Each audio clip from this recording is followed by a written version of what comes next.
how do you impart knowledge to an audience in a way that keeps them engaged? My name is Merrill Dubrow, CEO of Mark Research. I'm a 35-year veteran of the research and insights community and the host of our podcast, On the Mark. On the Mark is focusing on executives and thought leaders in the world sharing their insights, strategies, and personal experiences. I promise this podcast will be filled with tough, pointed questions with real, insightful, and emotional answers. Today's guest is my good friend, Michelle Adams, founder and president at Marketing Brainology. Michelle, welcome to the On the Mark podcast. Thank you, Merrill. Very excited to be included in this podcast. Yeah, absolutely. And as I am, as you know, I'm only doing 56 podcasts this year, one for each year that Mark Research has been in business, and ecstatic that you're going to be one of those 56 people. So thank you in advance. And I know the listeners are really going to get a lot of takeaways from you today. So Michelle, talk to me a little bit about Marketing Brainology. I know you've been in business about 8 years. Just describe it, what you guys do for the listeners. Yes. So Marketing Brainology really came out of the fact that I came out of both the supplier side and corporate America, spending 10 years at PepsiCo in marketing research, and really got a good taste of what was working and what wasn't working, and what I would want to do if I had unlimited control of all the research suppliers that were available to us. So Marketing Brainology was formed to kind of fill in some gaps. And by that, I mean really taking the non-conscious research that we were doing at PepsiCo using EEG and say, how do we make it more affordable? How do we take things that were used independent of other research methodologies and start to blend them back together and start to use tools in a toolkit that say, I want still to understand what the shoppers and the consumers are saying to us, but I also want to understand what's going on emotionally with them. So really the focus of Marketing Brainology is the art and science of decision making. Let's just talk about a typical project, because my belief is that people are a little fuzzy on neuroscience and eye tracking and even what a deliverable looks like. I think they're just a little bit unaware of what that looks like. Can you just describe a typical project? I'm not looking for client secrets to be uncovered here, but more of if you wanted to say, hey, look, for a CPG account, we did this, the sample size was this, the deliverable was this, and even talk a little bit about, Michelle, the timing, because I think it can be done a lot quicker than most people think. Absolutely. I think those are where we had what was original in our head when we first did projects with neuroscience using 64-sensor EEG. It was really a lot more complicated. Now technology and the tools have changed, so we have that agility and that quick turnaround that perhaps we didn't have in the early days. A typical project is to help optimize what is going to be a breakthrough message for a client or for consumers in general. So if I have a message and I'm trying to figure out what's the clearest, most emotionally impactful message, we really help our clients help optimize the language, the words used, the imagery used, and put together, so anything from an animatic all the way to a finished video. That's one part of the business. The other part that's growing very, very quickly is the in-store eye tracking and the eye tracking that we do in our labs. And it's usually done iteratively. So we'll send shoppers into stores and ask them to do what they normally would do. So they're shopping with their families, they're shopping with their spouse. And we're getting what's happening to capture the what. The why is still a one-to-one interview after they have that shopping experience. So with our clients, what we're doing is trying to figure out what's working and not working in retail. And as you can imagine, retailers are very concerned about how do I compete against e-commerce. So trying to make sure that the message, the merchandising, and the packaging is all working in a way that's breaking through. And it's very, very difficult for people, for brands to stand out amongst all the other clutter. So a lot of A/B testing, and that allows, coming out of phase one, for them to move into different design options. So a lot of our business is actually working with design companies and agencies and brands to help optimize new solutions for in-store. Let me just ask a goofy basic question. When you're watching people shop, and I can't imagine your team watching me shop because they would need therapy after watching my decision-making for sure. But are you setting up cameras in stores? Do you have a GoPro? Do you have a hidden camera? Is this like the Can of Camera show? Walk me through that. Very good questions. There was a day where we installed cameras in stores.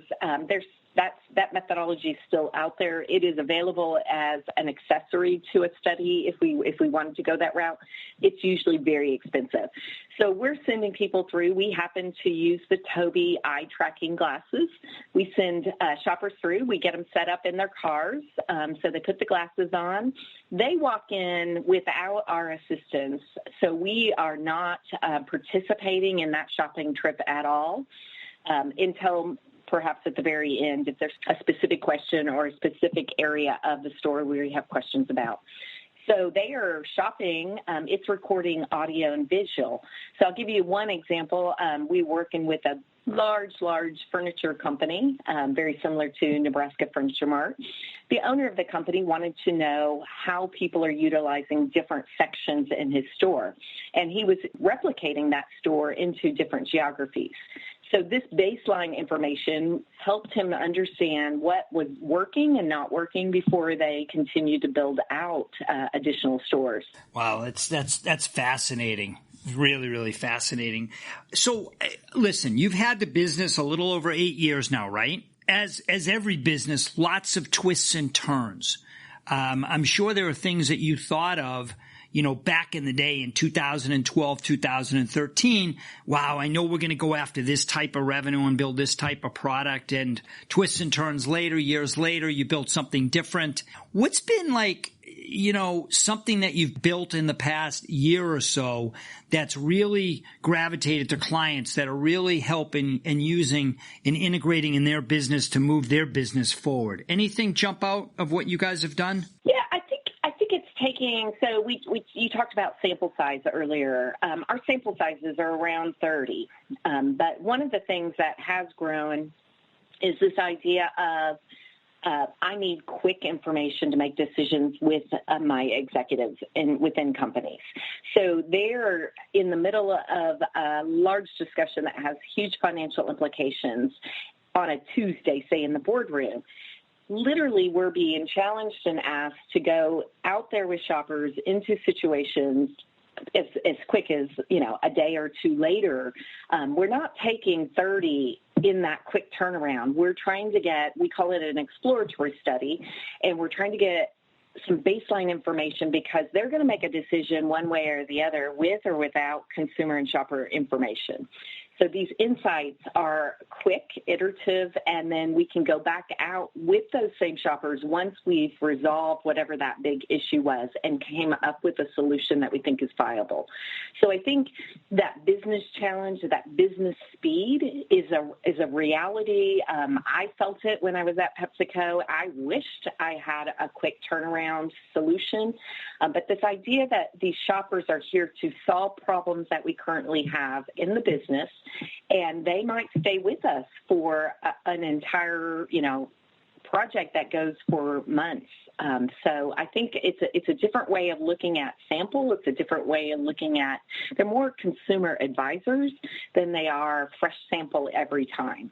We're going to switch gears a little bit to your decade at Pepsi, right? Remember those days at PepsiCo? It probably seems like a long time ago, right? No, it actually seems pretty short period of time ago. Oh, wow. Okay. Hard to believe it's been 8 years, but mainly because we work with so many PepsiCo folks. So the people, maybe, the company, they're not all working for PepsiCo now, but we're working with a lot of friends from PepsiCo. Well, let's talk about that because, back in the day, right, we would all say, and my friends and I would have discussions, oh, my God, that girl was the it girl, right, in quotes. Some would say, I would say, and stress that back in the day, PepsiCo and Frito-Lay was really one of the it places to work. And from this aspect, it had probably one of the biggest research budgets around. It had the smartest folks. It had budgets for innovation. And it was really, I think, a great spring ground for starting your career, right? So I think it was one of the it places to work. What were some of the big takeaways for you that really helped shape your career, Michelle, from that experience? Yeah, well, let me step back before that because you weren't the CEO of Mark Research, but one of the best decisions I made leaving healthcare research, working for the federal government, was to go to Mark Research. So I was there for 2.5 years before going to PepsiCo. And that was an interesting twist of fate because I was receiving an offer. HR from PepsiCo had called me, or from Frito-Lay had called me and said that an offer would be here like the next day. And then Frito-Lay was put on a hiring freeze, and they had no flexibility to extend that offer that was coming. So I went to Mark Research, which was a great fit for me to learn the marketing research side of the business versus the research business.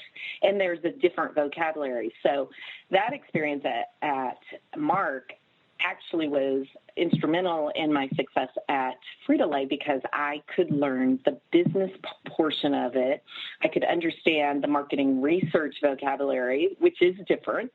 And then once I got to PepsiCo, it was really about understanding business. And the number one thing marketing researchers can do is understand how to drive the business. What makes you successful is to understand margins, to understand the business, to understand the implications of pricing strategies. So the more I understood the business, the more I was successful. And at the end of the day, companies are trying to drive sales, profitable sales. And everything that we do in marketing research should have that goal in mind because there's things that consumers and shoppers want, ideally. So they'll always tell you they hate it when you force them to buy 3 products for $5 versus buying 1 product. So the single pricing versus multiple pricings. But you play that out in marketing research, or you play that out in a sales strategy, and you're going to sell more sometimes when you do exactly what the shopper says, I don't want you to do. But it's just human behavior. We gravitate to the bundle, to the sales. And so understanding those differences and those nuances of the business is really what becomes key for a marketing research person in any line of business. You know, it's interesting. Full disclosure to all the listeners, I did not ask Michelle to stress her time at Mark Research, and I never did have a chance to work with you. It's funny because back in the day when I was an interviewer, I always thought the IT companies, there were 3 of them that jumped out at me, Michelle. One was Yankelovich, Clancy Showman in Westport, Connecticut. And then there was Walker. For some reason, I always thought Walker in Indianapolis was such a polished company. And the third one was Mark, which is funny. I thought that in the 80s, and it's interesting that I ended up here. So who were some of the mentors along your way? Because you know so many people in the industry, right? And a lot of people have helped you, and I know you stay in touch with a lot of people. But who were some of the mentors that helped you during your career? You know, the one thing, and I think we've had this conversation about mentors and the reverse mentors and the importance of multiple mentors. I would say that for me, multiple mentors along the way helped me. It's not necessarily reflective of their level within that corporation. I found some of my best mentors are still some of my close friends because Amelia Strobel, I'll give her a huge shout out. She's very successful at Mars Corporation now and has been. But what I loved about Amelia and still do is that she was there to provide guidance and advice and to share her own experiences. She was my first boss when I came to Frito-Lay, and I admire her to this day because of her willingness to put us first and to see that we became successful and that we were equipped with understanding all of the road bumps that happen in corporate America. And frankly, there's a lot of political waves, there's political changes in leadership and things that you really have to navigate around. So I, give a huge shout out. Kelly Styring. I mean, what a pleasure to have Kelly Styring as one of the directors at the time when I came to Frito-Lay. I also diversified my mentors to people in sales. So Ann Fink, who's still very successful in sales at PepsiCo, leading the food service vending business. I had numerous people who gave me guidance on when to leave corporate America, because that's a scary thing too. How do you navigate a path? How do you build a bridge? So people that come into your lives are providing guidance. I still appreciate Leisha Kingston, and she's independent contractor and has been, but the advice she provided around how to navigate with kids. So how do you navigate corporate America, and do you have to stay in corporate America and raise a family and try to have all those challenges of work-life balance? So people ahead of me who were making choices, who have remained close friends, Kathy Allen, provided a lot of guidance as a CEO of Decision Insight on the challenges of being a business owner. Yeah, that's some interesting stuff. I mean, look, you've had the pleasure of working with some amazing, talented people. I mean, if this was a game show and Steve Harvey said, okay, name all the people you worked with, at Frito-Lay that even I know. I mean, think about Dave Gunther, Robert Atencio, right? Pat Mascar, Jack Marquardt. I mean, the list is not small of all the talented folks. And I think it's amazing. And I think there was so many learnings from each of them, I'm sure. I want to switch gears because I go to a lot of conferences and I've had the pleasure of seeing you on stage. And I'm always jazzed up and excited when I know you're going to be a keynote presenter or you're on the conference agenda, because I find you as a very dynamic presenter. Were you born that way, Michelle? Or did you kind of hone in your craft over the years? Oh, Meryl, that's interesting that you say that coming from you.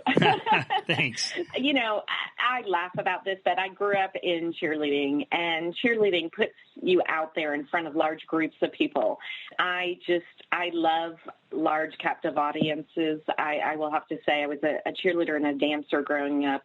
And once you leave that, how am I going to have a place and be able to interact with large groups? And so when I was with the federal government, I spoke all the time on a variety of topics. If I told you what some of my topics were, you would laugh, but I became an expert on end-stage renal disease. Wow. Huh. And I remember speaking on use of smokeless tobacco or cigars. So I think the topic is not what that is important, because as marketing researchers, our expertise goes across categories, goes across industries. What you have to hone, and I'm back in school with the National Speakers Association, really trying to hone the skill of how do you impart knowledge to an audience in a way that keeps them engaged. And now I have the additional pressure of understanding emotion and understanding how the brain works. So I feel like the challenge is even higher to keep a group of people engaged for more than a few minutes, because it's getting more and more challenging to impart knowledge, and keeping them engaged in a way that makes them feel like they can step back in and interact back and forth. And I know you keep your audiences engaged, so I put you up there as one of my role models of people that are able to keep a group going for a long period of time, because there's so many things they could do sitting in that audience instead of participating in the content that you're communicating. Well, you're very kind. When I present on stage, Michelle, and we've talked about this, I have a lot of Merrillisms. One is my 20-60-20 theory, which 20% of the people, no matter what I say, they're going to love. 20% of the people, no matter what I say, they don't care. Oh, you just won $1 million. They're checking out and posting on Instagram. They're thinking about their date over the weekend. They're thinking about dinner, whatever. But I'm trying to reach that 60% of the people and bring them to the talk box, because they haven't made up their mind. And if you can do that and give them a takeaway, I think it's huge. But you've done something that I never have, which was a TED Talk. Do you have a takeaway from that? Because I'm sure there's a lot of listeners who haven't done that, have a desire to do that, and just anything that you could say about that experience that could help them? Well, I did have a personal goal to do a TED Talk, and I think I did it in 2014 at SMU. But I will say it was the most frightening thing I've ever done, and I'll tell you why. It's all in the psyche. When you're building up TEDx's, so I'd watched everybody's TEDx ever since TED became a thing.